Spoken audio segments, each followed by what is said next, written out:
नमस्कार, स्वागत आपका विशेष में। मैं हूं आपके साथ पारुल। मध्य प्रदेश की 27 सीटों पर विधानसभा उपचुनाव की तारीखों का ऐलान किसी भी समय हो सकता है और इसके पहले प्रदेश में सरकारी सौगातों की बारिश चल रही है। दूसरे शब्दों में कहें तो सरकार ने पिछले एक हफ्ते के अंदर कई ऐसी घोषणाएं की हैं जिनका फायदा लाखों परिवारों को मिला है। पहले वन भूमि में काबिज आदिवासियों को वनाधिकार पट्टे, फिर किसानों को फसल बीमा का लाभ, इसके बाद शहरों सरकारी जमीन पर काबिज लोगों को इन जमीनों के स्थायी पट्टे, संबल योजना के हितग्राहियों के खाते में 80 करोड़ रुपए ऑनलाइन ट्रांसफर और अब ग्रामीण वेंडर्स को कोरोना की मार से राहत के लिए 10-10 हजार रुपए की मदद।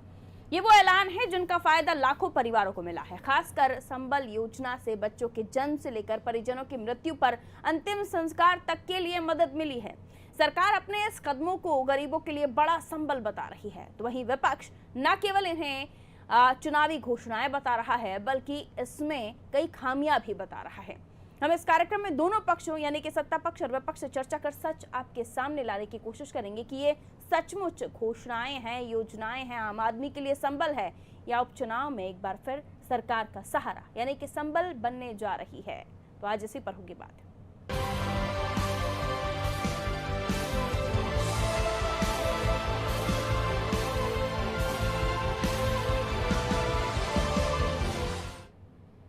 तो उपचुनाव से पहले सीएम शिवराज सिंह चौहान ने किसानों के बाद अब महिलाओं और गरीबों को तोहफा दिया है। शिवराज सिंह चौहान ने संबल योजना के प्रदेश के 22 जिलों में हितग्राहियों के बैंक खातों में 80 करोड़ रुपए ऑनलाइन ट्रांसफर किए हैं। इस मौके पर बोलते हुए सीएम ने कहा कि उन्होंने गरीब परिवारों की जिंदगी से गरीबी जनित दुख और दर्द दूर करने के लिए संबल योजना शुरू की थी। इसीलिए इसमें बच्चों के गर्भ में आने से परिजनों की मृत्यु पर अंतिम संस्कार तक में आर्थिक मदद तक के प्रावधान किए गए। पैदा होने के पहले से लेके अंतिम संस्कार तक गरीब के साथ खड़ी रहती है ये संबल योजना। गरीब बहन आखिर क्या करे? तब मेरे मन में ये विचार आया कि बेटा बेटी पैदा होने के पहले 4000 और बेटा बेटी के जन्म के बाद 12000 दे दे मामा, तो गरीब बहन भी तो घर पे जाके आराम कर ले। अब पिछली सरकार ने तो मौका लड़ुआ भी बहनों का छीन लिया, संबल योजना बंद कर दी थी। उच्च शिक्षा की पढ़ाई भी निःशुल्क होगी। मेरे बेटा बेटी गरीब मेधावी है। मैं मध्य प्रदेश की 7.5 करोड़ जनता को आश्वस्त करता हूं, चाहे कहीं से पैसे लाऊं, उनकी फीस मैं भरवाऊंगा। भारतीय जनता पार्टी की सरकार भरवाएगी। बेटियों की शादी की व्यवस्था संबल करवाएगी। हर 3 साल में मेरे गरीब बहनों और भाइयों, मध्य प्रदेश के किसी गरीब को बिना मकान के नहीं रहने देंगे। सबके पास छोटा भले ही हो लेकिन पक्की छत होगी, पक्का मकान होगा। उस दिशा में तेजी से काम करेंगे। पैदा होने के पहले से लेके अंतिम संस्कार तक। तो ये बात तो हुई संबल योजना की। अब शिवराज सरकार के दूसरे उस ऐलान पर भी चर्चा कर लेते हैं जिसने शहरों में सरकारी जमीन पर बसे लोगों को बड़ा सहारा दिया है।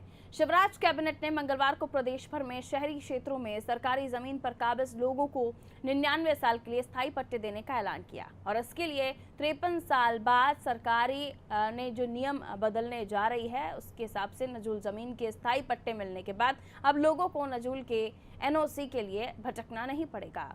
वो इस प्रॉपर्टी को बैंकों में गिरवी रखकर लोन भी ले सकते हैं, यानी मदद उन्हें मिल जाएगी। नगरीय क्षेत्रों में नजूल भूमि, आबादी भूमि धारणा अधिकार सुनिश्चित एवं राजस्व वसूली के लिए कोई भूमि अभिलेख संधारित नहीं था, जो इसके बाद से अब होगा। नगरीय क्षेत्र में शासकीय भूमि में काबिज अधिभोगियों को भूमि स्वामी प्रमाण पत्र अथवा स्थायी पट्टा किए जाने का भी प्रस्ताव इसमें है कि अब जो शासकीय भूमि धारण करने वाले हैं उन भूमि का अब लीगल अधिपत्य, भूमि स्वामित्व और स्थायी पट्टा उन्हें मिल सकेगा। इसके साथ ही शिवराज सरकार ने ग्रामीण स्ट्रीट वेंडर्स की बड़ी मदद का ऐलान किया है। मुख्यमंत्री ग्रामीण स्ट्रीट वेंडर्स योजना के तहत ग्रामीण पथ विक्रेताओं को 10,000 की आर्थिक मदद दी गई है। सीएम ने 10,000 वेंडर्स के खातों में 10-10 हजार की राशि भेजी है। ये ऋण चुकाने पर वो 20,000 का ऐसा ही ब्याज रहित कर्ज दोबारा ले सकेंगे। सीएम शिवराज सिंह चौहान ने स्ट्रीट वेंडर्स को राशि जारी करने के बाद उनसे सीधा संवाद भी किया। मुकेश जी नमस्कार। कौन सा काम धंधा करते हैं आप? मेरा ठेला लगाता हूँ। एक दिन में कितने की सब्जी बेच लेते हो भैया? ये सर 4,000 रुपए करीब सब्जी बिक जाती है रोज की। 4,000 की बिक जाती है रोज? हाँ, डेली की 4,000 रुपए की सब्जी खरीद के लाना पड़ती है। 4,000 की आप खरीद के लाते हो हाँ, और बिकती कितने की है फिर वो? उसमें अपने को 300 रुपये मजदूरी मिल जाती है, 300 से 400 के बीच में सर। 4,000 में 400? 3300 से 3400 के समथिंग। अच्छा अच्छा अच्छा, लेकिन 300-400 में फिर घर का खर्चा चल जाता है? हाँ, घर का गुजारा हो जाता है। अब पहले नहीं होता था। अच्छा, पहले नहीं होता था?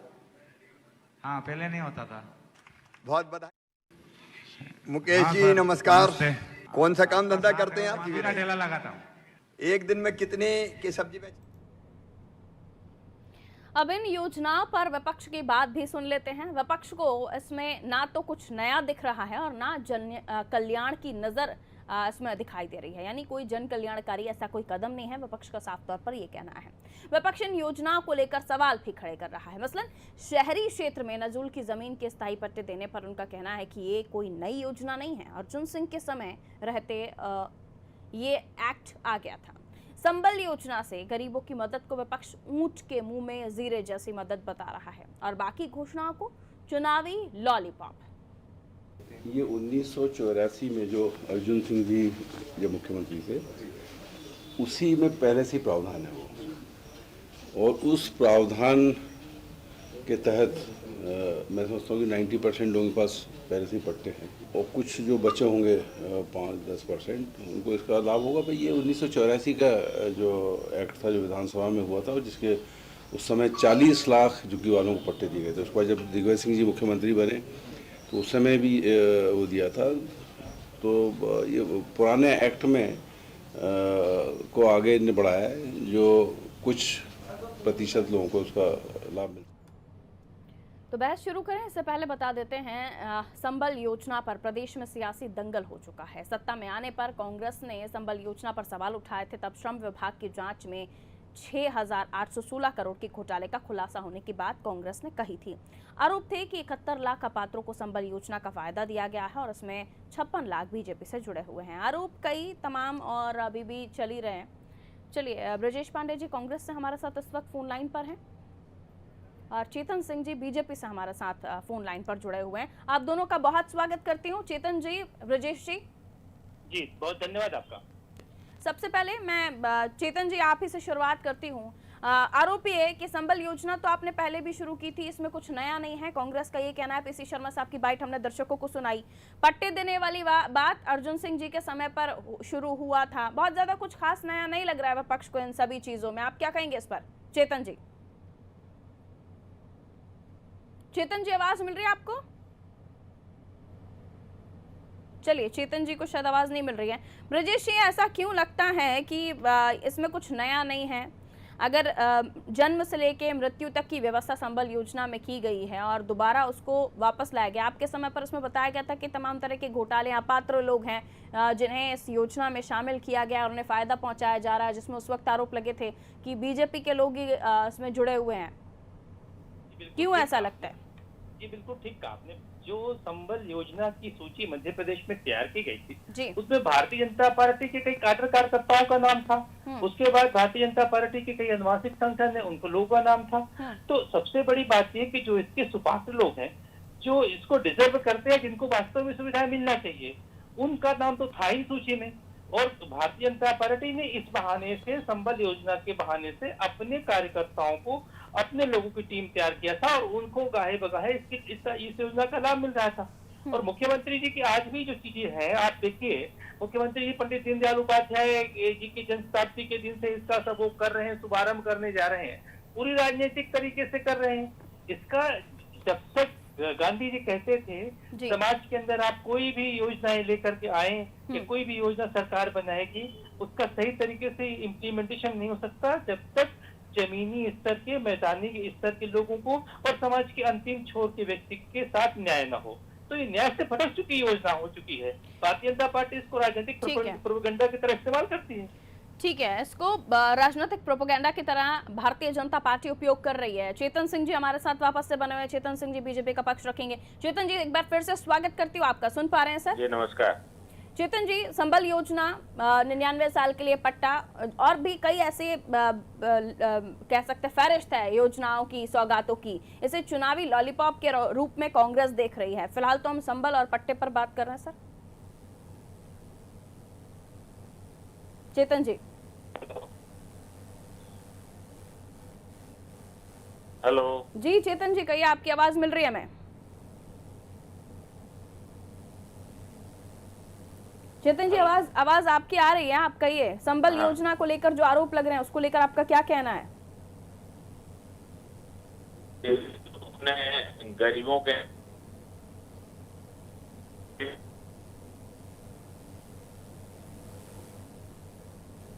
सर आपकी तरफ से कुछ योजना, जो संबल योजना है, संबल योजना इस देश के प्रदेश के सर्वांगीण विकास गरीबों का हो उसके लिए संबल योजना है। ये धनाढ़ लोगों की संबल योजना नहीं है। कांग्रेस के पास तो केवल धनाढ़ियों की स्कीम हुआ करती थी। मैं पूछना चाहता हूँ 50 साल 55 साल इस मध्य प्रदेश में शासन करने के बाद आज भी मध्य प्रदेश का आम व्यक्ति गरीबी की रेखा के ऊपर क्यों नहीं जीवन यापन कर सकता है? क्या गरीबी रेखा के ऊपर जीवन यापन करने का ठेका केवल कांग्रेस और कांग्रेस के लोगों को है, जो कांग्रेस की दलाली करते हैं, जो कांग्रेस के तलवे चाटते हैं उनको है, या जो कांग्रेस की विचारधारा के साथ दलाली का सर्टिफिकेट लिए घूमते? मैं आपने जब सम्मेलन मुझसे नहीं इस पर भारतीय वो जनता सर पार्टी की सरकार है, भारतीय जनता पार्टी की सरकार पंडित दीनदयाल उपाध्याय जी के सर्वांगीण विकास पे जो हमारी अपनी पंचनिष्ठाएं हैं उस पर चलते हुए हम मध्य प्रदेश की गरीब जनता, वो चाहे किसी भी जाति धर्म मजहब पार्टी विचारधारा का समर्थक हो, हम उसका उत्थान करने, हम उसका गरीब की योजनाएं माननीय शिवराज सिंह चौहान जी के नेतृत्व में लोगों को पहली बार पता चला कि बिटियाओं का विकास होता है, बिटियाओं का विवाह भी होता है, मुख्यमंत्री कन्यादान योजना भी होती है, लाडली लक्ष्मी योजना भी कोई बहुत होती है। पुरानी बात कर रहे हैं चेतन जी, सभी को पता है लाडली लक्ष्मी योजना के बारे में। शिवराज जी का कार्यकाल शुरू हुआ था उस वक्त ही इस तरह की योजनाओं को उन्होंने शामिल किया था। सवाल ये है सर कि पहले जब संबल योजना 2018 में इलेक्शन टाइम पर भी आप लोगों ने लॉन्च की थी, तमाम चीजें तब भी थी, अब उसमें कुछ नया भी जोड़ा होगा आपने, लेकिन तब भी बहुत ज्यादा फायदा जनता को मिल नहीं पाया। शायद ऐसा लगा जनता ने उसे कबूल नहीं किया, इसलिए आप लोग सत्ता में उस वक्त आ नहीं पाए। अब फिर से संबल लॉन्च किया है, तो ये संबल सियासत में पार्टी को सपोर्ट करने के लिए है, यानी बीजेपी को सपोर्ट करने के लिए। वाकई जनता को सपोर्ट मिलेगा इसमें, जनता को फायदा मिलेगा इसमें? देखिए, हम गरीब जनता का उत्थान करने के लिए संबल योजना लाए थे। हम संबल योजना पर आए, हम सरकार में नहीं आए, ये अलग बात थी, लेकिन मध्य प्रदेश की जनता ने जब हम सरकार से बाहर हो गए तब उसको अपनी गलती का एहसास हुआ। यही तो कारण है कि लोकसभा के चुनाव में ये 89 लाख मतों के साथ जो सरकार बनाते हैं 6 महीने पहले, वे अपने प्रदेश में 89 लाख मतों से चुनाव हारते हैं। ठीक है, लोकसभा का दावा करने वाले लोगों को क्या हुआ? अगर हमारी योजना ठीक नहीं होती, हमारे सरकार की नीति नियत और नेता ठीक नहीं होते, तो क्या इतना बड़ा मैंडेट हमको मिलता? जनता और प्रदेश में तमाम विधायकों को जिन्होंने देखा कि कमलनाथ की सरकार लोगों का खून चूसने का काम कर रही है और समय रहते कमलनाथ की सरकार से समर्थन वापस लिया। मैं उन सूरवीरों को भी प्रणाम करता हूं कि मध्य प्रदेश की 7.5 करोड़ जनता को लुटने से बचाया है। दूसरा सवाल सुनिए, जो 99 साल के लिए पट्टे देने की बात हो रही है, उस पर पीसी शर्मा जी का कहना है कि ये तो पहले से चल रहा है, अर्जुन जी के समय पर भी ये व्यवस्था थी, नया क्या किया आपने?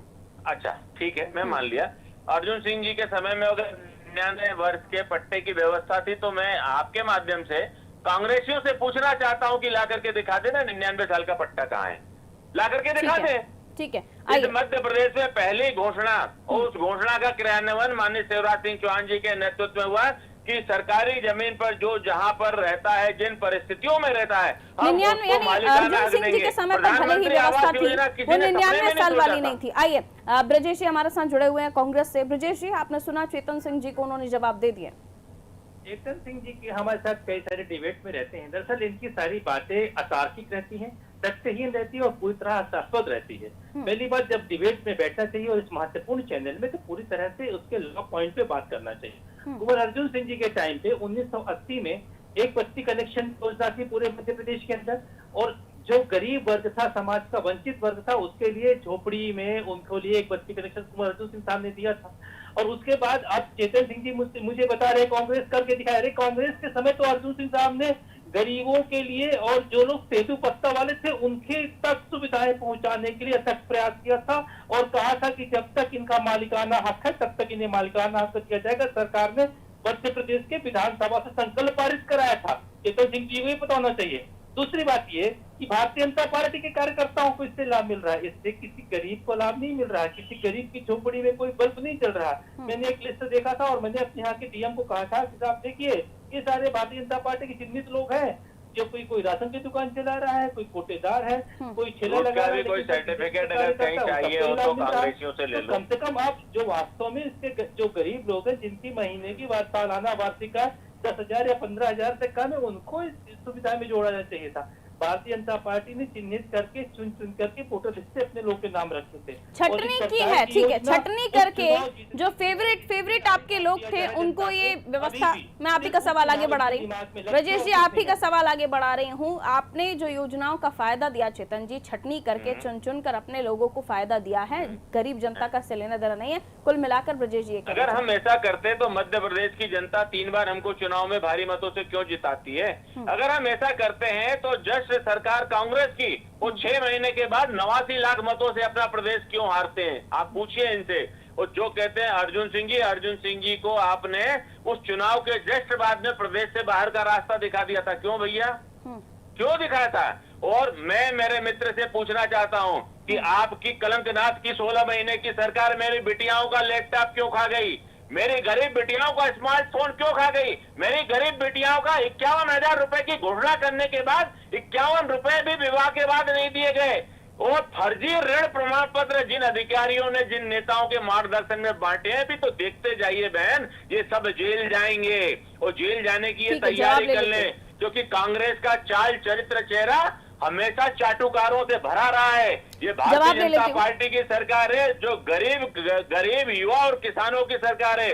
जब तक हम मध्य प्रदेश के गरीब युवा किसान बेरोजगार का कल्याण नहीं करेंगे, न तो हम चैन से बैठे हैं न बैठने देंगे। पूछिए इंदिरा गांधी, राजीव गांधी, नरसिम्हा राव, मनमोहन सिंह के राज में एक पंचायत में 5 साल में 1 मकान आता था।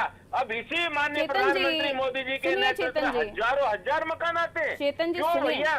क्योंकि नेता, नीति और नियत तीनों ठीक है। बहुत बढ़िया सर, बहुत बढ़िया। सुनिए, अब सवाल ये भी आ रहा है कि भाई 15 साल तो आपकी सरकार रही, अभी आप ये चौथा टेन्योर शिवराज जी का ये सामने आ रहा है, और ऐसे में अगर अभी भी गरीबों का विकास ही होना है तो न जाने कब तक विकास होता रहेगा। इस सवाल रहेगा। मैं आती हूँ आपके पास, ब्रजेश जी से जवाब लूंगी। ब्रजेश जी, आप लोगों ने व्यापम पर आरोप लगाया, आप लोगों ने संबल के आंकड़े निकाल कर सामने रख दिए, अभी भी आप कह रहे हैं ऐसा नहीं ऐसा। तो सर ये आपके समय पर जांच नहीं हुई, और बार बार ये आरोप जरूर लगा रही है बीजेपी कि 15 महीने में जो चीजें चल रही थी आप लोगों ने तो वो भी नहीं की। तो इसके बारे में कोई ऐसा तर्क या कोई तथ्य जिसको लेकर आप इस बात को झुटला सके ब्रजेश जी? जी मैम जी, सबसे बड़ी बात ये है कि ये हमारे भारतीय जनता पार्टी के काबिल मित्र कह रहे थे, अरे इनसे पूछा जाए कि आपराधिक षड्यंत्र और कूटनीतिक दस्तावेज करने में इनको इंटरनेशनल पीएचडी प्राप्त है, पहली बात। दूसरी बात मैं इनसे ये कहना चाह रहा हूँ कि किस तरह से पिछले दरवाजे से षड्यंत्र करके आपने रातों रात सरकार बना लिया। जब मध्य प्रदेश के स्पीकर ने कहा था और हवाला दिया था कि कोरोना में इस तरह की स्थिति बनने वाली प्रदेश के अंदर, पर आपको सत्ता लोलुपता इतनी थी, आपको लग रहा था कि हम एक छींक मार देंगे तो सरकार गिर जाएगी। अरे अपने कांग्रेस के एक गुट को, महत्वाकांक्षी गुट को तोड़ करके जो आपराधिक तंत्र किया है प्रदेश की जनता के साथ, जनता उसका जवाब आपसे पूछना चाहती है। जनता ये भी जानना चाहती है, मध्य प्रदेश की 7.5 करोड़ जनता, ये आपने प्रदेश के अंदर जो आप 15 साल में थे, व्यापम घोटाला, ई टेंडरिंग घोटाला, नर्मदा घोटाला से लेके जेपी सीमेंट के अंदर गजब के घोटाले की फहरिस्त, उनकी कुछ की जांच चल रही है। अरे मैं कह रहा हूं कि उसके बाद भी बेशर्मी की हद से पराकाष्ठा पार कर दिया आपने। हमारी सरकार में किसानों के कर्ज माफ किए। आपके कृषि मंत्री ने विधानसभा में सदन में लिखित रूप से कहा, कमल पटेल जी ने, कि नहीं, कांग्रेस सरकार के समय प्रदेश के किसानों के 2 की किस्त माफ किए गए, लेकिन आपकी सरकार ने अगले दिन बयान पलट गई। तो मेरा कहना यह है कि पहले आप अपनी मंशा, सर एक बात आपने कही, आपकी नियति षड्यंत्र करके अब जनता के सामने आ चुकी है। जनता ने दौड़ा लेगी इस चुनाव में और 28 सीटों में कांग्रेस विजय पताका फहराएगी। षड्यंत्र करके ये सरकार बनाने की कोशिश कर रहे थे, ये अपना टाइम वहां दे रहे थे, आप अपना टाइम बचाने में दे रहे थे, इसीलिए 15 महीने गुजर गए। आप लोगों ने कहा कि 6,816 करोड़ के घोटाले हुए हैं संबल योजना के अंतर्गत, वहाँ आंकड़े निकाले, लेकिन न व्यापम मामले में, न ई टेंडरिंग मामले में, न नर्मदा घोटाला, तमाम तरह के घोटाले गिनाए, लेकिन उन 15 महीने में सर एक की भी जांच निकलकर सामने नहीं आई। आरोप तो आप लोगों की तरफ से कई लगाए जाते हैं, लेकिन उस पर काम क्यों नहीं होता? 15 महीने में कुल 13 महीने सरकार चलाने का अवसर मिला, 2 3 महीने चुनाव में निकल गए, लोकसभा चुनाव में। मेरा सीधा सा कहना है कि इस बीच में माननीय श्री कमलनाथ जी जो मध्य प्रदेश के मुख्यमंत्री बने तो उन्होंने कन्याओं के विवाह के लिए धनराशि 51,000 रुपए कर दिया, किसानों के कर्ज माफ किए, बेरोजगारों को रोजगार देने के लिए प्रयास किया और मध्य प्रदेश को उच्च से उच्च दिशा की ओर ले जाने का प्रयास किया। लेकिन सबसे बड़ी बात है कि इनके 15 साल का जवाब कौन देगा? क्या भारतीय जनता पार्टी 15 साल का जवाब कौन देगा? चेतन जी, जो 15 साल आप राज कर गए और अब भी राज कर रहे हैं, उसका जवाब कौन देगा? अभी भी आप लोगों को संबल प्रदान कर रहे हैं, तो अब तक क्या कर रहे थे सर? जो 15 साल में हमने सड़कें बना दी, इसका मेंटेनेंस नहीं कर सकते ये 15 महीने में? अभी मेरे को बोल लेंगे, आपने बात कर ली ना, आपने बात कर ली। और जो कोरोना का रोना रो रहे हो, कमलनाथ एक कलंक बन करके इस मध्य प्रदेश पे छाया बन गए थे कलंक की। काम में क्या कमी रह गई सर? चेतन जी, सरकार के काम में, शिवराज के काम में क्या कोई कमी रह गई जो अभी भी संबल प्रदान किया जा रहा है? सीधा पॉइंट टू पॉइंट जवाब दीजिए, क्या कमी रह गई? तो आप उसका उत्तर तो ले लीजिए। मेरे मित्र कह रहे ना, जल्दी से जवाब दीजिए। हमने संबल में घोटाले किए, हमने व्यापम में किए। लानत है ऐसे मुख्यमंत्री जो 15 महीने में घोटाले होने के बाद सवाल ये नहीं है, सवाल ये है कि अभी भी क्यों संबल की जरूरत पड़ रही है? 15 साल के बाद ये चौथा टेन्योर जा रहा है भारतीय जनता पार्टी की सरकार का, अभी भी क्यों संबल और तमाम योजनाएं सामने आ रही हैं? आज भी जरूरत है गरीबों के उत्थान की, आज भी जरूरत है शोषित पीड़ित दलितों के उत्थान की, इसलिए कर रहे हैं। योजनाओं की, सौगातों की फहरिस्त क्यों? सुन लीजिए, जब आप ही को सब बोलना है तो आप ही बोल लीजिए ना। सर सवाल पूछ रही हूँ, जवाब तो देना पड़ेगा। तो आप मैं दे तो रहा हूँ, आप जवाब पूरा चक्री मत घुमाइए, बताइए। नहीं, आप पहले प्रश्न पूछ लीजिए, फिर मैं देता हूँ जवाब इकट्ठा। आप बताइए। इतना समय सर संबल अभी भी देना पड़ रहा है गरीबों को, आपका 15 साल का समय, और अब एक सवाल ये, दूसरा सवाल ये कि क्या ये उपचुनाव के समय पर ये जो योजनाओं की, ये सौगातों की लिस्ट आ रही है, उपचुनाव के लिए ना देखा जाए तो भला किस लिए देखा जाए? हमारी सरकार जहां भी रहेगी विकास के पथ पर चलेगी, चाहे वो गरीब का मामला हो, चाहे किसान का मामला हो, चाहे युवा का मामला हो, चाहे मजदूर का मामला हो, राज्य से लेकर के केंद्र तक में लगातार निरंतर हम प्रदेश के वो देश की गरीब जनता के उत्थान के लिए काम कर रहे हैं। प्रश्न उनसे पूछिए जिन्होंने 50 साल 55 साल इस हिंदुस्तान के सारी संपदाओं का दोहन किया। एक पंचायत में मैं आपके माध्यम से पूछना चाहता हूँ, एक पंचायत में 5 साल में एक गरीब का मकान बनता था, फाइनल कमेंट। आज एक वर्ष में 5 लाख मकान बनते हैं। समय कम है, जवाब लेने दीजिए। ब्रजेश, फाइनल कमेंट आपका। मैम जी, वो अक्सर चेहरों की बात किया करते हैं, पूछो कभी किसी का चेहरा भी देखा है? ये चेतन भाई हम जो है बड़े बौद्धिक प्रवक्ता है भाजपा के, लेकिन ये सवालों के सही जवाब कभी नहीं देते हैं, क्योंकि इनको इस चीज की सौगंध दिलाई गई है कि जब आप डिबेट में बैठे तो सवालों का सही जवाब मत दें, बातों को घुमा फिरा के जलेबी की तरह बोलें। सबसे बड़ी बात यह है, कांग्रेस पार्टी ने अपने 15 महीने के कार्यकाल के अंदर जितना मध्य प्रदेश को उच्च से उच्च दिशा देना था उसके लिए माननीय श्री कमलनाथ जी ने प्रयास किया, लेकिन जिस तरह से इन्होंने रात के अंधेरे में इस लोकतंत्र का कत्ल करके, मैं शब्द का इस्तेमाल कर रहा हूँ, लोकतंत्र कत्ल करके इन्होंने सरकार बनाई, ये इतिहास इसको भी याद रखेगा। और मध्य प्रदेश की 28 सीटों के चुनाव में इनको इस बात के लिए कुछ तो वजह रही होगी सर, कुछ तो वजह रही होगी। जो सालों साल व्यापम और तमाम घोटालों को लेकर आपने डंका पीटा और सरकार बनी तो उनकी पोल ना खोल पाए, उन दस्तावेजों को सामने ना ला पाए, उसमें आरोपियों के गिरेबां तक आपकी सरकार और सिस्टम नहीं पहुंच पाया था उस वक्त। माफी के साथ इजाजत चाहूंगी आप दोनों से, बहुत बहुत शुक्रिया, आप दोनों हमारे साथ जुड़े। विशेष में हम बात कर रहे हैं मध्य प्रदेश में जो हो रही सौगातें जिनको हम देख रहे हैं, और शिवराज सिंह चौहान साहब मध्य प्रदेश के मुख्यमंत्री एक बार फिर संबल देने की कोशिश 2018 में भी दिया था, विधानसभा चुनाव का समय था, लेकिन उस वक्त सरकार चली गई थी, यानी भारतीय जनता पार्टी हार गई थी। अब फिर संबल गरीबों को देने की कोशिश, तो ये संबल सियासी है, पार्टी के लिए है या वाकई गरीबों के लिए है, और ये कितने समय तक कितना मिलेगा ये भी सवाल था। लेकिन आरोप प्रत्यारोप का दौर हमेशा होता है, इस बार भी हो रहा था, आरोप अभी भी लगे। लेकिन सवाल ये कि 15 महीने कांग्रेस की सरकार रही मध्य प्रदेश में, इस बीच कमलनाथ जी की सरकार, आरोप बहुत सालों से तब भी लगा रहे थे बीजेपी पर, लेकिन इन 15 महीनों में साबित नहीं कर पाए, और अब फिर वही आरोप लग रहे हैं। तो अगर इतने सालों से आरोप लग रहे थे तो इन 15 महीने में एक तो आरोप सिद्ध होता, एक तो दस्तावेज सामने आता, मिलावट पर तो जरूर कार्रवाइयां हुई, लेकिन असल में जिन आरोपों को लेकर उन्होंने जगह जगह अलग अलग विधानसभाओं में घोषणाएं की या फिर जो तमाम भाषण दिए उनका कुछ हो नहीं पाया। लेकिन अब जो संबल फिर से शिवराज जी देने जा रहे हैं गरीबों को, इसका फायदा जनता तक कितना होगा, कितना पहुंचेगा, ये देखने वाली बात होगी। फिलहाल मुझे दीजिए इजाजत और खबरों के लिए आप देखते रहिए नादिक टीवी। नमस्कार।